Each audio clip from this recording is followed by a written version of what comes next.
Petit pot, qu'est-ce que c'est?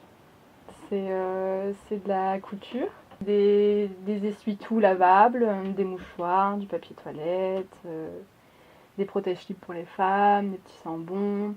En fait, j'essaye de prendre toutes les choses que moi j'utilisais au quotidien, pièce par pièce, quoi. Dans la cuisine, qu'est-ce que j'utilise qui peut être lavable? Les éponges pour faire la vaisselle, de l'essuie-tout. Le dernier en date, c'est un coloriage pour les enfants. Ça fait combien de temps du coup que c'est petit pot pour les produits zéro déchet? Mes premiers essuie-tout, c'était il y a 4 ans. Qu'est-ce que tu faisais avant et comment t'es arrivée à la couture? J'étais dans une ambiance très enfantine et c'est ça qui m'inspirait. Donc j'ai fait des études voilà, pour m'occuper d'eux. J'ai beaucoup travaillé en crèche, en école maternelle, un peu de primaire aussi. Et la couture, c'est arrivé parce que j'avais un style un peu particulier quand j'étais jeune. Je faisais des trucs très colorés, des trucs un peu bizarres. Et il n'y avait pas ce que je voulais en fait dans les boutiques, quoi. Je cherchais des cache-oreilles en fait, avec des cerises dessus. Bon. Et j'en avais trouvé sur internet. Je te raconte ma vie. Mais c'est très beau. Donc en fait, je cherchais sur internet. Et donc j'en ai trouvé, puis je les ai reçus. Donc c'est une petite créatrice. Donc voilà, je les ai reçus. Et quand je les ai reçus, je me suis dit, mais j'aurais pu le faire moi en fait, ça m'aurait éclaté de faire ça. Et une semaine après, je tombe sur une machine à coudre. Donc j'ai acheté une machine à coudre, 3 mètres de tissu, puis c'était parti quoi. J'ai commencé à apprendre à coudre comme ça. On est où là? On est où là? On est dans mon atelier. Okay. On est dans mon atelier qui est nomade et du coup on est en Bretagne. C'est quoi votre mode de vie? Parce que tu dis que c'est itinérant. La saison, c'est on part d'un terrain qu'on a dans le sud. Et puis du coup on fait des petits tours de France entre guillemets. L'année dernière on avait fait un vrai tour de France. Là cette année on s'est plus concentré sur l'ouest. C'est la liberté. Donc il y a la caravane qui est l'atelier, là où je couds, là où je confectionne. Et il y a le camion boutique où j'expose avec, où les gens, c'est mon stand, les gens s'arrêtent.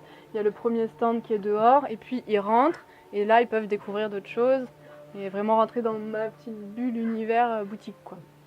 Comment t'abordes le zéro déchet dans ta manière de produire? travailler. Ouais. Okay. Dans mes envois, il n'y a aucun emballage. En fait, il y a juste 2 petites cartes de visite que les gens peuvent mettre à leur boulangerie ou à leur biocoop ou des trucs comme ça. Mes cartons, ils sont recyclés et recyclables.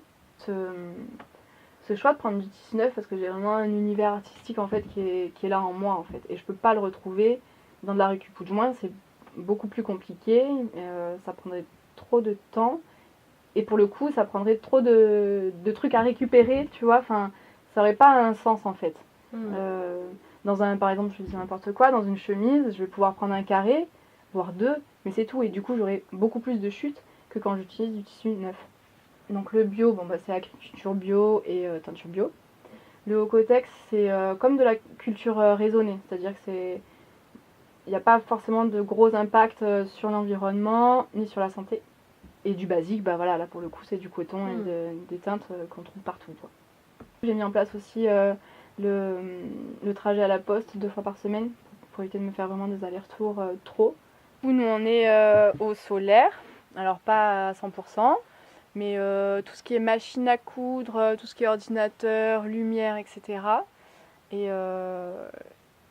voilà, on est au solaire, à l'énergie solaire, grâce à 2 panneaux qu'il y a au-dessus de la boutique. Tu sais, donc les Jeannettes, c'est consommer local et réduire ses déchets. Ouais. Du coup, est-ce que dans ton mode de vie, comment tu conçois le fait de vivre local?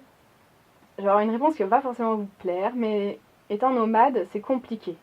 C'est super compliqué de consommer local et de consommer zéro déchet surtout. Parce que quand on est zéro déchet, on pose, on a notre circuit, on va dire ça comme ça, pour faire nos courses, etc. On connaît les gens, on sait où on va, pour quel produit on va aller là, pour quel produit on va aller là. Il y a un gros manque d'informations sur le circuit déjà zéro déchet, des boutiques qui sont zéro déchet, et sur les producteurs. Du coup, j'ai pour projet en septembre là, de lancer une plateforme participative pour pouvoir m'acheter un vélo à assistance électrique et solaire. J'aimerais partir sur les routes, ramasser les déchets, les répertorier surtout, les classer, les prendre en photo. Et j'aimerais aussi sortir un petit livre avec ça et rouder, de profiter que je suis nomade pour aller un peu taper aux écoles et parler de ça avec les enfants. l'anecdote qui a rien à voir, j'en sais rien, de la vie, L'anecdote de la vie. le mot de la fin. Si tu as envie d'exprimer quelque chose, vas-y quoi. Yes.